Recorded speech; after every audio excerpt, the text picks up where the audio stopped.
বোকা মানুষ ধোঁকা খায়, সৎ মানুষ কষ্ট পায়, সরল মানুষ আঘাত পায়, আর স্বার্থপর মানুষ আনন্দে দিন কাটায়।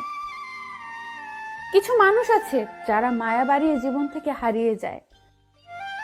প্রতিটি মানুষের জীবনেই একজন বিশেষ মানুষ আছে, যে মানুষটি জীবনে এসে হয় অগোছালো জীবন গুছিয়ে দেয়, আর না হয় গোছালো জীবনকে অগোছালো করে দেয়। জীবন মানে কিছুটা হাসি, কিছুটা কান্না, আর কিছুটা অভিনয়। সব না পেলেও যতটুকু পেয়েছি ততটুকুই বা কয়জন পায়। এই চিন্তাধারা যাদের মনে থাকে, কষ্টের পৃথিবীতে তারাই প্রকৃত সুখী।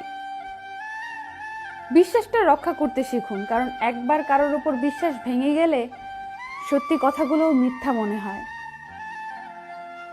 কাউকে মিথ্যা বলে খুশি করার চেয়ে সত্যি বলে কাঁদানো অনেক ভালো। একটু কষ্ট পাবে, কিন্তু কখনো বিশ্বাস হারাবে না।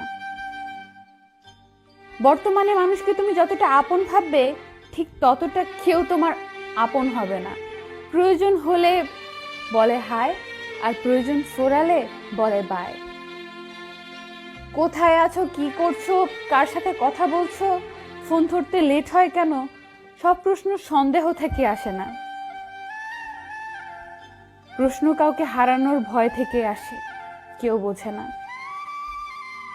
ভালোবাসি বলে তো সব ঠিক থাকা সত্ত্বেও দিনের শেষে মনের কোণে একটাই ভয় আসে, তুমি হারিয়ে যাবে না তো।